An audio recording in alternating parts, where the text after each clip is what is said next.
What's up, you guys? Welcome back. I know it's been a while. I apologize for that. I've been really busy, but I'm back now. One of the most frustrating things in FPV is when you feel like you hit a skills plateau. So the topic of this video is going to be about how to break past that plateau. And I'm sure I'm not alone in that. So today I really want to try to dig into what is a plateau and how to break past it, how to get off that plateau and keep progressing. So first of all, what is a plateau and what makes it so frustrating? Well, I think like anything else, you tend to learn a lot at the beginning of something when you're first starting out, and then you hit a point where it just feels like you're not progressing anymore. And FPV is one of those things that it's really easy to hit a plateau in because there's such a large volume of stuff that you need to learn. But luckily, in the few years I've been doing this now, I have found a few ways that do tend to help me, at least, getting off that plateau and keep progressing.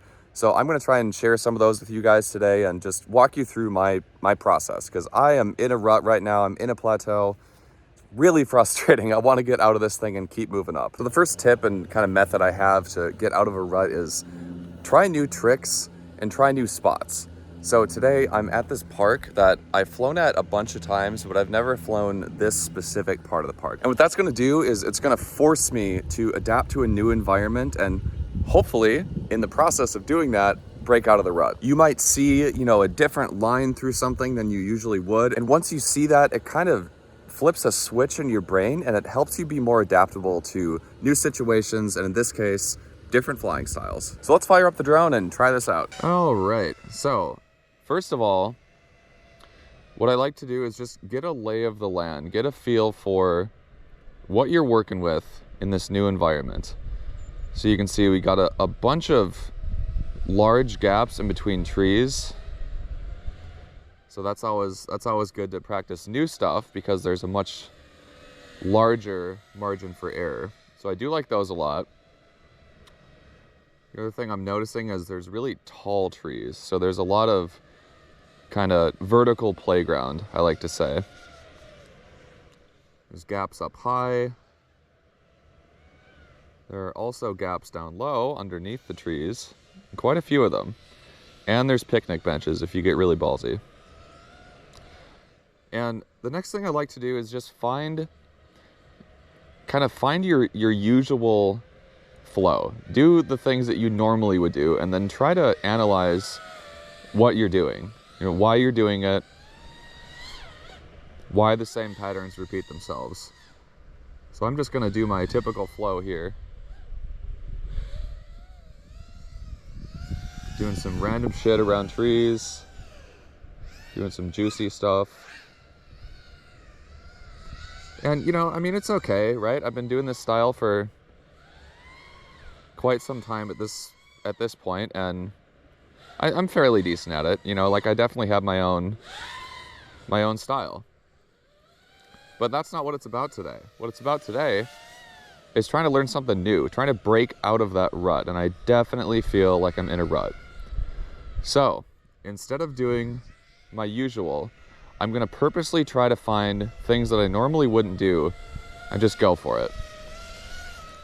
So one thing I'm not really known for is, diving into gaps. I don't really do a whole lot of that.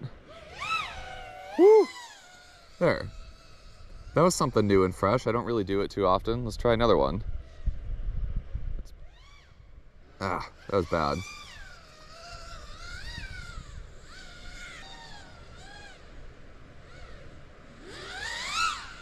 That was kind of cool.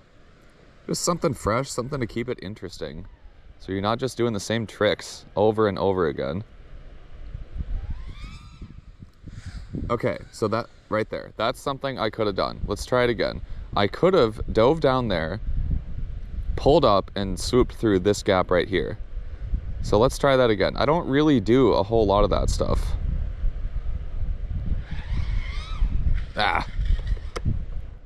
And obviously you might crash, and you know what? That's fine. The whole point of today is to try something new and try to learn something. Try to push yourself a little bit. We're gonna get this. I swear to God, we're getting this on this pack. I don't know why I'm struggling with this. It's not that hard. There we go. Wasn't that smooth though. Let's try it again. Let's add some flair to it. See, that was something new and interesting that I don't usually do. How about we try another one on this tree gap? So we tried a dive and a pull through a fairly low tree gap. What else can we try? Something I haven't done in a while, actually, is a needle loop. So it's where you go like this. That was really bad. There you go. You just kind of do a power loop, and then when you're going backwards, head towards the ground, apply throttle, and go backwards. It's like you're threading a needle. That's why I call it the needle loop. All right, so we tried some new environments, some new tricks that I don't normally do, and just some things that kind of make me think about the environment a little bit differently. But what else can you do to break out of a rut? Well, the next thing I have is to pretty simply just embellish your tricks a little bit more, and embellish them in a way that you wouldn't normally do. Say you do a juicy flick, and you know, for me, I would typically follow that up with maybe a roll or a yaw spin or something like that. That's just kind of ingrained into my mind. That's just my style. That's what I do. But if I want to progress, I need to find a way to make that different than it usually is. So with this next pack, let's try to do that. I'll pick a trick, pick a gap, or maybe even an open field, and I'll just purposely try to finish the trick differently. Come out of the trick a different way than I normally would. And I think that really helps your brain just adapt to new situations and new environments. In the process of trying new stuff, you might find a totally new trick that you've never seen before, you've never done before, and that's really how you pick up these skills. It's kind of just stumbling into it and making it work one time and trying to replicate it. All right, second pack here. Let's see, what should we practice? What is my typical stale trick that I always do? Let's just do a power loop. I do a lot of power loops and more vertical stuff lately. So start with what you normally do, just a normal power loop, and try to add stuff to it.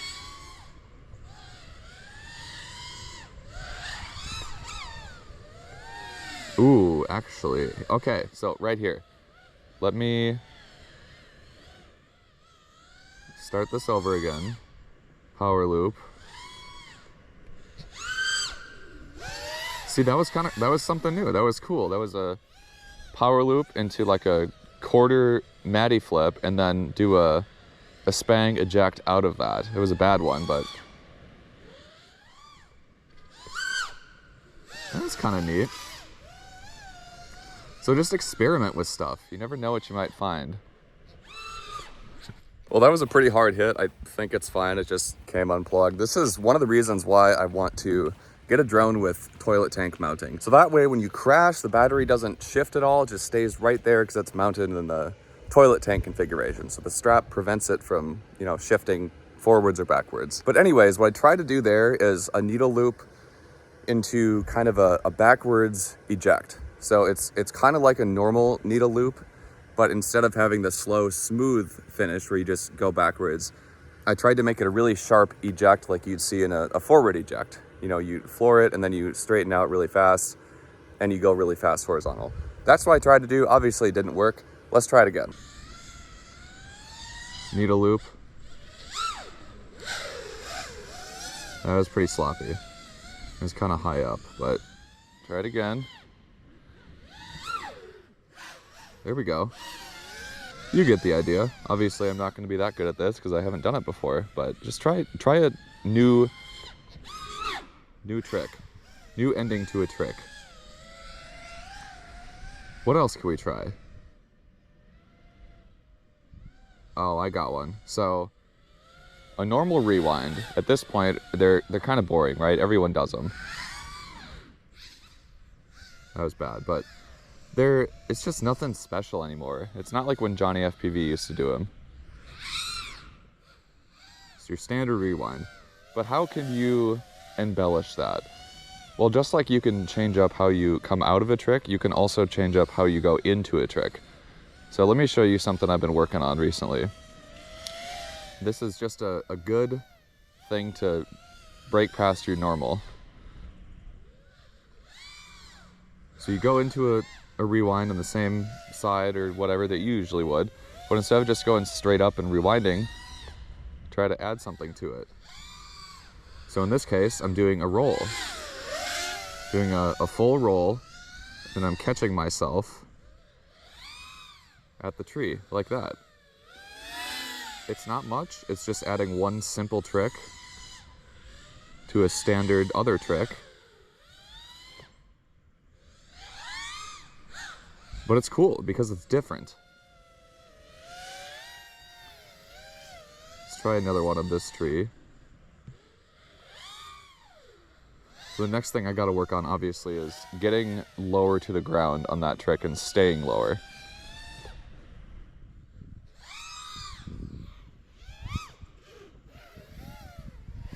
And right there, that finish on that one, that was a little different too, because I did a juicy flick after that half yaw spin. Woo-hoo-hoo. Oh boy. So I know those are kind of sloppy, but that's kind of the point, right? I haven't done them before, or at least a lot, so it's not going to be that pretty. I haven't quite refined it yet, but that's the whole point of this. You want to try something new that, quite frankly, you're not going to be good at the first time, and that's okay. The whole point of this is to get out of your comfort zone. Try something you're not comfortable doing. And on that note, I got one more tip that recently I've really been trying to incorporate more, and I think it really, really helps.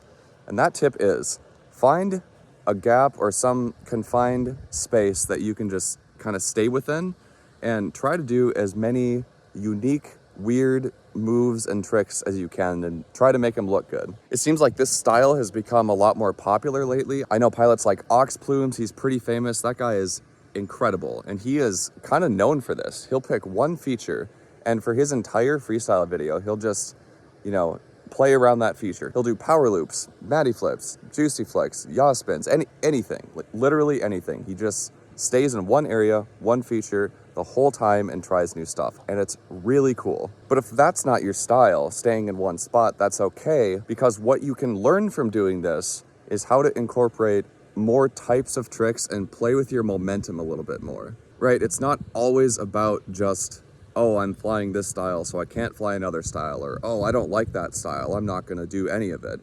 That's not really the point. The point is to understand different styles because you can learn from them. If all you do is flow or racing, you're not gonna be very good at any given type of flying because you only do one thing. What you really wanna be is more of an all-around talent. You know, unless you're a top racing pilot or a top freestyle and you have your style locked in and you're competing for it, you know, that's kind of one thing. But, you know, for most of us, I really think it benefits to understand all styles and try to incorporate all styles into your flying, not just one. So let's get back in the air. I'll show you what I'm talking about here.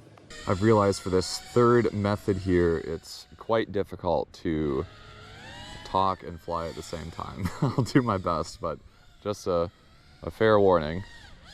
Let's start with a power loop.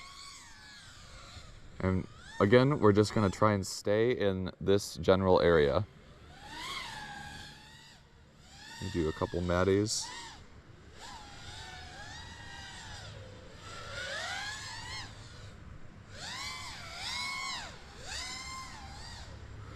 Maybe we even throw in something that we learned previously. It's gonna be a miracle if I don't hit this tree on this flight.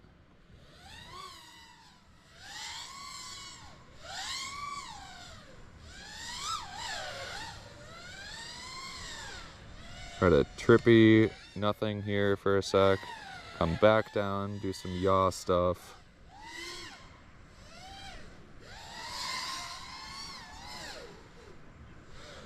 Try a rewind again.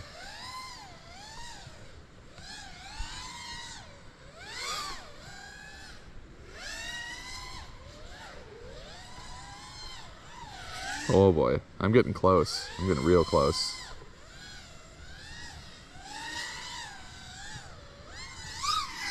That's one of my favorite moves, the half roll, and I guess you'd call it a matty out. So let's think of some stuff we could try in this area that we haven't done before. Man, it's hard.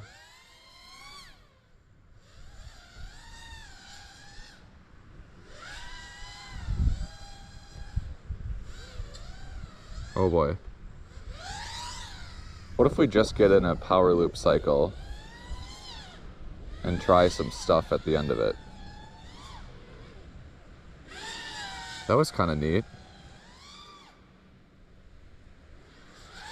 If you can keep orientation, like just staying in a simple power loop cycle can be pretty cool, actually. That third method there, that is really, really difficult. You don't really think it will be, but when you're trying to keep a continuous line and keep the momentum going through every trick, you know, across the gap and back over the other way, it's really difficult. You're just gonna have to take my word on that one or try it for yourself. But the whole point of this, again, is to get a feel for something new and different that you're not typically used to. So if that one feels really unnatural and difficult to you, that's honestly probably a good thing because it gets you out of your comfort zone and forces you to learn something new. But with that said, I'm gonna end this video here today. I really hope this helps somebody out there. These are just 3 ways that I personally have found that have helped me break out of my plateaus and ruts in the past. And today what I learned, I think, is that third method where you try to just stay in one area and try new stuff and keep momentum. That's kind of got me thinking about momentum and how to control that more and make it into something new. And I think for me, that's my takeaway here today. That's what I got out of this. That's what I'm going to take with me going forward to try and keep progressing. So if you have any other ways that you have used in the past to help you get off the plateau, drop them down below in the comments. I'm really curious to see what you guys have to say about this. If you have any other methods that I didn't mention here that work for you, let me know. But until next time, you guys, thank you for watching. If you enjoyed this video and got something out of it today, drop me a like down below. Again, feel free to leave a comment if you have any other ideas, and please don't forget to hit subscribe. Keep ripping, keep wrecking, and keep learning. Peace.